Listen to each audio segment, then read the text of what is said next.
highlight of my parliamentary career was undoubtedly the wonder goal I scored for the House of Commons football team at the Stretford End at Old Trafford at the Manchester United Theatre of Dreams. The goal has, of course, passed into history, but less well known is the fact that the little inside forward who supplied the final pass in a move involving the legends Pat Crerand and Bobby Charlton, Sir Bobby Charlton, was the Minister of State whom I face in this debate today. We've always had civilized relations, indeed friendly relations, and I hope that they survive this next 30 minutes, for I'm going to have to say some pretty harsh things about the government's policy, and undoubtedly, as the Minister for the Middle East, he'll have to come in for his share of criticism, but there is nothing personal intended in that, as I'm sure he knows. The Minister is highly qualified as a Minister of the Crown, but the least of his qualifications was the most important qualification in being made the Minister of State at the Foreign Office. And it is this: he was previously a luminary, indeed a leader, of the Conservative Friends of Israel. And that is an indispensable condition in Britain.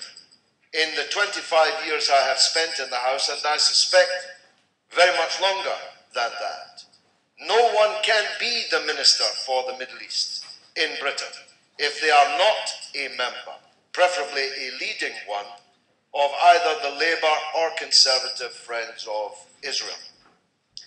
And that's the first problem I want to deal with today. It's the fact that you have to be a friend of Israel to be the Foreign Office Minister for the Middle East, which speaks volumes about the absolute unwillingness on the part of the British state, the British government, the British Parliament, to face up to its responsibility to the Palestinian people. It is the fact that in this building, the entire tragedy of the Palestinian people was authored when our Foreign Minister, then Mr. Balfour, promised on behalf of one people, a second people, the land which belonged to a third people, at a time when we didn't even possess the land of Palestine, even as an imperial possession. That is the original sin in Britain.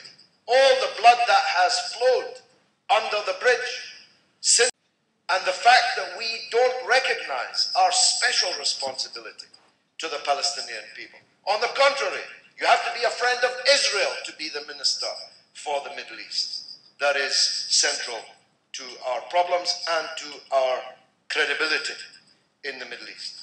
The Palestinian people, as a result of that declaration by Mr. Balfour, had their country wiped off the map. We hear a lot of talk in the Middle East about people threatening to wipe other people's countries off the map. But the only country that has been wiped off the map in the Middle East is Palestine. Go to your atlas, Miss Brooke, and you will see. The Palestinian people were scattered to the four corners of the earth, stateless, paperless, passportless, hunted from pillar to post, regularly subject to massacre and attack of one kind or another. And all of the responsibility for that originates here. Instead of recognizing that special responsibility, we do precisely the opposite. If you're not a known and celebrated supporter of the country which supplanted Palestine, drove the Palestinians out of their country into the four corners of the earth, then you have no chance to be the Minister for the Middle East. I could adumbrate the perfidy at very great length, but I don't have the time to do so. I shall give only one example.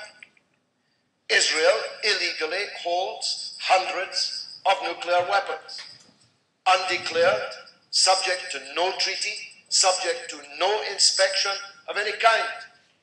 And it was a British government that transferred the heavy water technology that made that illegal acquisition of nuclear weapons possible.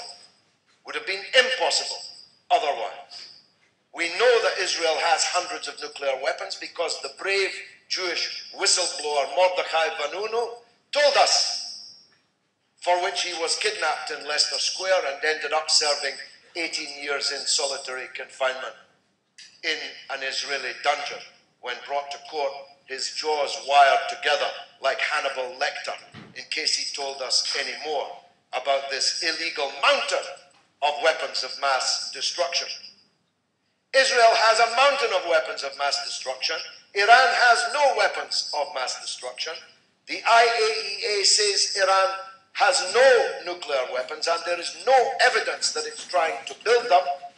Yet it is Iran that is subject to endless sanction and threat, whilst Israel endlessly has the red carpet rolled out before it. And successive British governments, I admit that the last one was even worse than this one. Mr. Blair is now in almost permanent residence in occupied Jerusalem. But both Labour and Conservative governments have consistently backed Israeli crimes or failed to properly sanction Israeli crimes. Even when our own citizens' passports were stolen by the Israeli intelligence service for the purposes of committing murder in Dubai, we called in the Israeli ambassador and deported the Mossad representative from the embassy in London, and on the return flight, the new Mossad representative to London flew here and is ensconced still. If this were a debate only about Palestine, I would have much more to say. But the proximate cause of this debate, or my application for it, is the ludicrous situation that occurred at Prime Minister's question time a couple of weeks ago. The Minister will have come briefed, I'm sure, for this point. I asked the Prime Minister if he would adumbrate for the House the key differences, just the key ones, the key differences between the hand-chopping, throat-cutting, violent, Islamist, extremist jihadists we were now going to go to Mali to kill, and the hand-chopping, throat-cutting, violent, Islamist, fanatic, extremist jihadists that we were giving money to in order to help them kill Christians and other religious minorities in Syria. There was a reply, but it was not an answer. It was a brief ad hominem attack that if there is a brutal Arab dictator anywhere in the world left standing, he could no doubt count on support from me. Well, as the psychologists say, Ms. Brooke, this is just about as good an example of projection as it's possible to imagine. The Prime Minister projected onto me the sins, indeed crimes, of which he himself is manifestly guilty. And I will. One of the reasons why I voted against the Iraq war, like the Honourable Gentleman, was that I was worried about the fate of Christians in Iraq, and they've had a terrible fate since that invasion. Many of them went to Syria, and their lives have been made a misery now. They are the people in between. So can he share my view that it's absolutely essential that we should not send or countenance indirectly or directly sending any arms into Syria, which could make the situation far worse? Well, wholeheartedly, Ms. Brooke.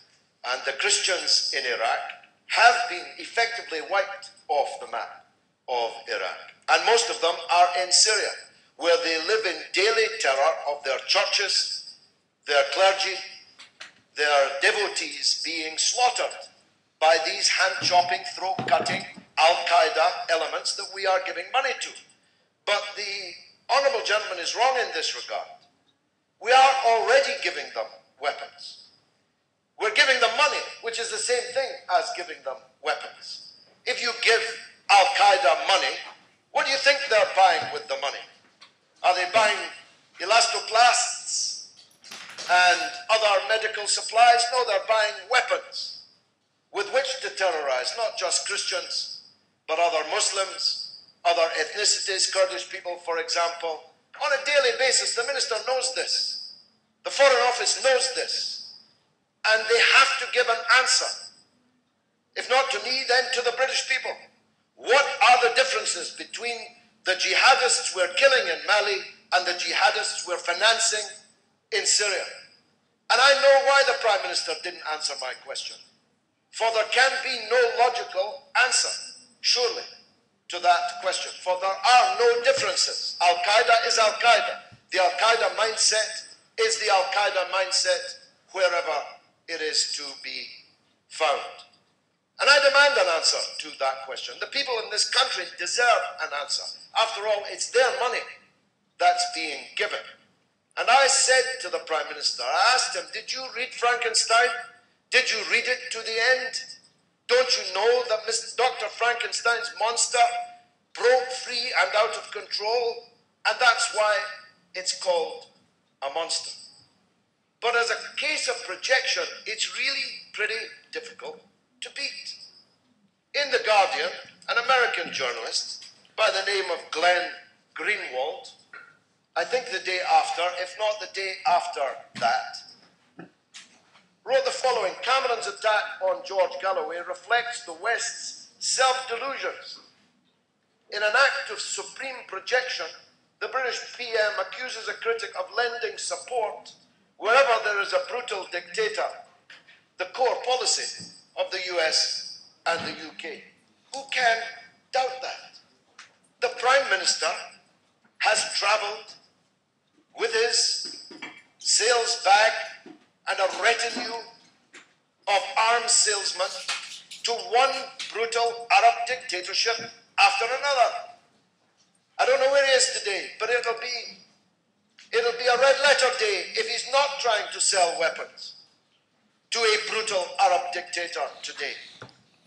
Saudi Arabia is our best friend in the Middle East. We sell billions, tens of billions of pounds worth of weaponry to the Saudi dictatorship, some of which are used in other countries.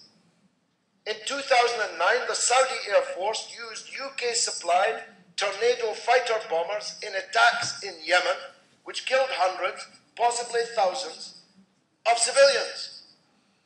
The Saudi army is in occupation of its neighbor, Bahrain, where the democracy protesters are being gunned down on a daily basis using guns bought from us. Soldiers trained by us. We have a military training mission in Saudi Arabia, the darkest tyranny in the entire Middle East, the most brutal dictatorship in the entire Middle East, is in occupation of its neighbor, killing people because they demand the right to vote. I give way to the right honourable gentleman. I was grateful to my honourable friend for giving way. Does he agree with me that actually, he mentioned Yemen, it is important that we work with the government of Yemen in order to defeat Al-Qaeda in the Arabian Peninsula, which is causing so much damage and harm to the people there? It is important that we work with the government of Yemen, which has come to power as the result of a popular revolution against a dictatorship supported by the British government. This one and the last one. But before I leave Saudi Arabia, we have sold £15 billion worth of weapons a year. According to a report I have here, Saudi Arabia, with whom we want to broaden and deepen the UK-Saudi relationship, is already very broad and deep and is the UK's largest trading partner in the Middle East, with annual trade worth £15 billion a year. How does the minister think people in Syria feel when they're told that we're giving weapons to jihadists to bring democracy in Syria, when our best friend in the region is the darkest tyranny of them all? I'm going to close, though, on the tragicomic, on the absurd, on the subject of brutal dictatorships. I never met Muammar Gaddafi. I've never met any of his grisly family. I had do with Gaddafi or his regime, but the British government did. First he was a mad dog, then he was our new best friend. The Prime Minister of Britain kissed him several times in the tent. The LSE, the Libyan School of Economics, London School of Economics, was encouraged to take large sums of money from the Gaddafi dictatorship. Gaddafi's son had help from number 10 Downing Street to complete his PhD thesis so that he could become Dr. Saif al-Islam al-Gaddafi. We had the closest possible relationship with Gaddafi's brutal dictatorship. We sold them £100 million worth of weapons. Worse than that, we sent them dissidents to be tortured on Gaddafi's torture tables. It wasn't me who sent them. It was the then British Foreign Secretary, the Right Honourable Member for Blackburn, as the courts will soon decide, though maybe in secret, if the government gets away with its secret courts legislation. The letters are there. The man who was tortured discovered them in the British Embassy, gloating at his safe delivery to the torture tables of Gaddafi. It was the British government that was training Gaddafi's secret police and his military officers at Sandhurst. It's the British government that supports dictatorship in the Middle East, not me. I wish I had more time for this debate, but I don't want to cheat a minister whom I personally respect by leaving him too little time to reply. I just close with this, Ms. Brooke. Britain's relationship in the Middle East stinks to high heaven. Indeed, in the Muslim world, 1.7 billion strong, we're seen as hypocrites, as occupiers, as people who support and prop up these brutal dictators with weapons, with money if they need it, with diplomatic and political support if they don't. It's a pity that this foreign minister, fine man as he is, has done nothing to better that reputation. Instead, his tenure has seen that reputation get steadily worse.